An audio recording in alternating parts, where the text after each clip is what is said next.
Hey everyone, welcome back. In this video we're going to refactor some of the code we have to make it a little more easier to use. And then we are going to be increasing the spawn rate of our enemies as the score multiplier that our player earns increases. So let's head over to our game manager.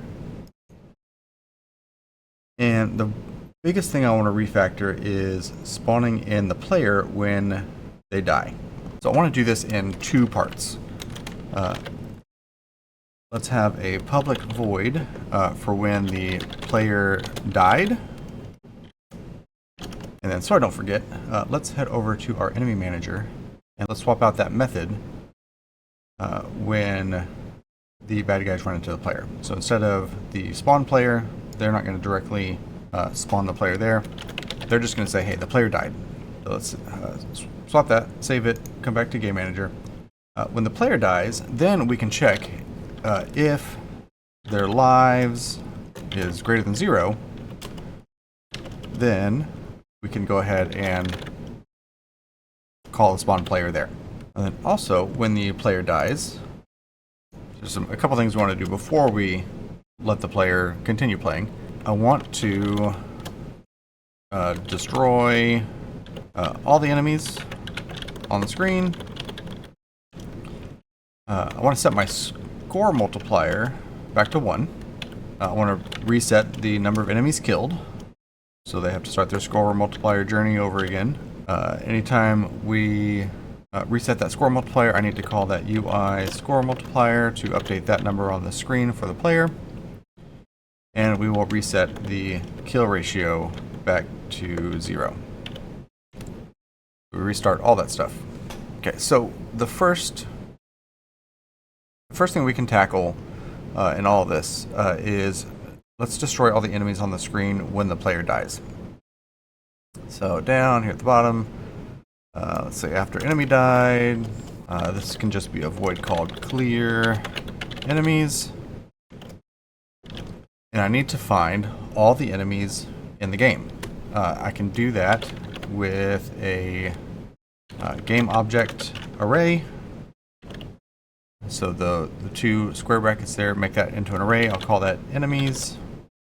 I'm going to set that equal to game object.find game objects with tag, plural game objects. And the tag I'm going to look for and I have to create is enemy. Then, for each enemy in that array, I want to destroy it. So I have to use something called a for each loop. These are pretty cool. So for each loops are pretty powerful. I have to declare in the condition here what kind of object and give it a name. And so for each game object called enemy in the array that I'm looking through. And so I'm looking through enemies. That one right there. And I can tell it to do something for every single one of the enemies that is in that array. And I just want to destroy them. I'll say destroy enemy. Alright, and that's it. Just a real quick for each loop. We'll set up, again, just walking through this. We'll set up an array of game objects called enemies. And it's going to get filled with all of the game objects in the scene with the tag enemy. And then for each game object in enemies that has just so named enemy, we're going to destroy that game object. And so now I need to call this on that to do comment that I made up here when the player dies. So I'll just put that name in there, I'll paste it in, and now we're good to go. I can get rid of this comment here about destroying all the enemies on the screen. Alright, so that was the easy one. The next thing we want to do is we want to change the enemy spawn rate when my kill ratio goes up. So first thing I want to do, I'm going to make a couple of these methods here. The first one I'm going to do is a void change enemy spawn rate. I want to actually set up another integer at the top of, or another float at the top of my screen, at the top of the class here, for the difficulty rate. This can be public.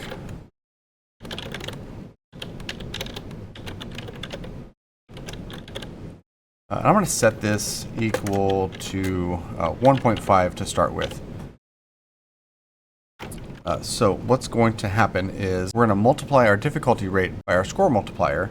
All right, so let's scroll down to that method. We're going to create a new float called difficulty change. We're going to set that equal to that difficulty rate times our score multiplier.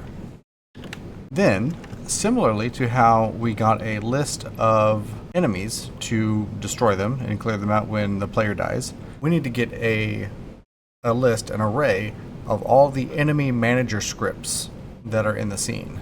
And so we can do that by, again, setting up an enemy manager array. That's the name of the script. And we'll call that just enemy managers.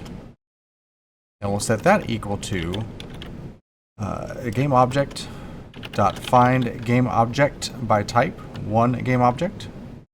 We'll find its tag. We will have to make this tag. It's going to be the enemy manager tag. And then on that object, we will get components, plural.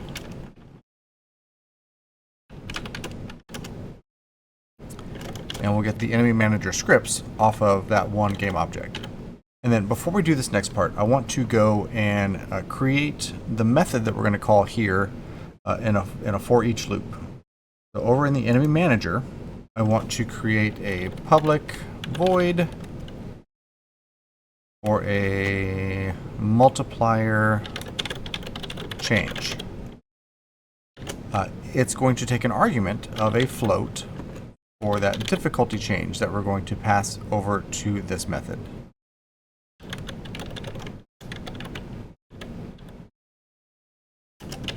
Now, whenever you do an invoke repeating like this, you can't change how often it repeats while it's running. You have to cancel it and then start a new one. So the first thing we want to do here is cancel whatever invokes are running currently. I'm going to create a float of a new spawn time here. And that equals our current spawn time divided by that difficulty change. And now I can just call this invoke repeating again.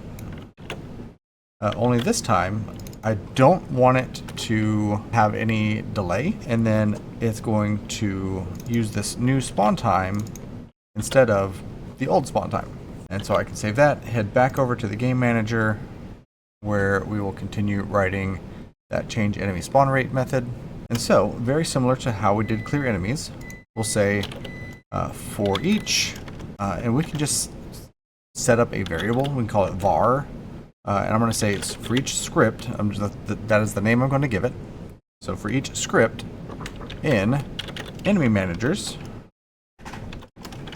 I can say script dot multiplier change. And then I will need to pass in that difficulty change that we calculated right there. Now, we can call that method when the score multiplier goes up. So that's one of the good reasons to have these to-dos, is that it's a lot easier to find stuff. All right, now what happens when the player dies? Well, again, we're going to reset all that stuff. We also want to reset that enemy spawn rate.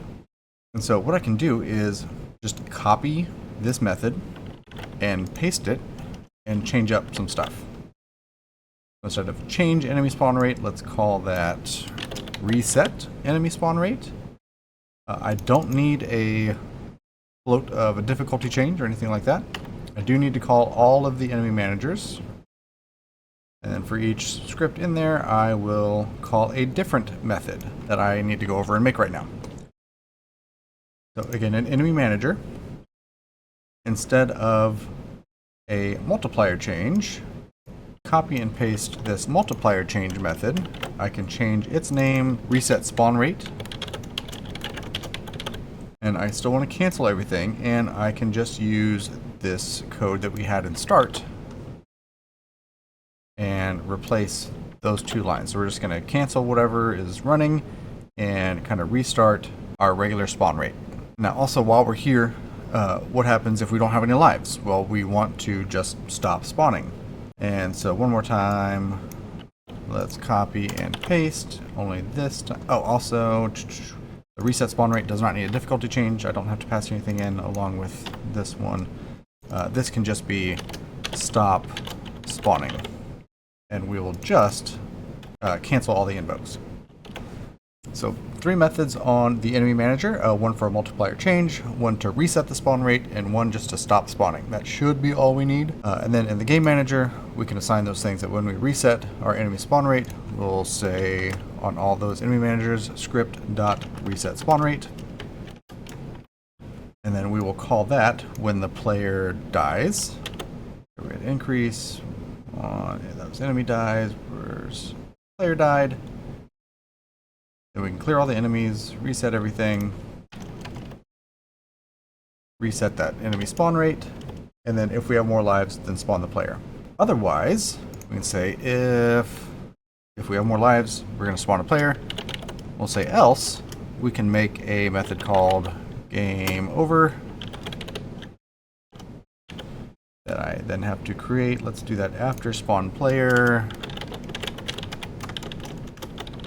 If the game's over, then we can take this script, copy it. We'll say for all of our enemy managers, we'll run a script.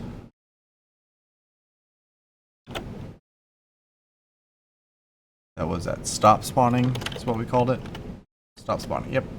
And then kind of a to-do, we can show a high score, or turn on a game over canvas, however we decide later to show that our game is over. And also, so we can get to game over, when our player dies, kind of the last thing, we want to set our lives equal to, or rather subtract lives minus equals 1. We'll take 1 life away whenever we die. That's an important thing to throw in there. Alright, so let's save. We can go test again. Make sure everything works. So the things we need to do in the inspector is we need to tag our enemy manager and the enemies. So we need to add those tags. We have that player bullet tag. We also need an enemy tag and a enemy manager tag. Make sure that you get your spelling like you did in the script. So enemy manager is tagged as enemy manager. The seeker enemy and wanderer enemy are both just enemy. I'm probably forgetting something, but we'll find out. So hopefully we're making some bad guys here. When they, you know, the scoring works. If I run into one, then my score multiplier is back at 1. Let's get some more enemies on the screen before I test anything else out. Let's make sure our score multiplier resets. Alright, there's a score multiplier. There should be, yep, more guys are spawning very quickly. And so you can play with that, enemy manager, on the game manager, you can play with that difficulty rate. You can make that higher or lower to make your enemies spawn more quickly, less quickly. It's kind of on a sliding scale there. So I lost all my lives, but I'm still saying I have 3 lives, so that is reminding me that we did not update our lives. So when we lose a life, we have to call UI lives to tell the player that we've lost a life.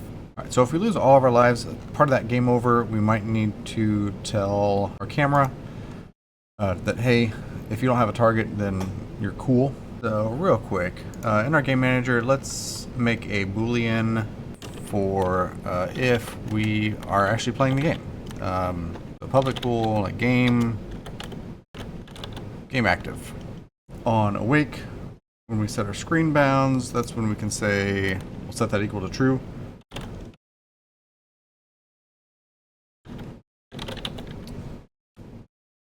And then on game over, we'll set that equal to false.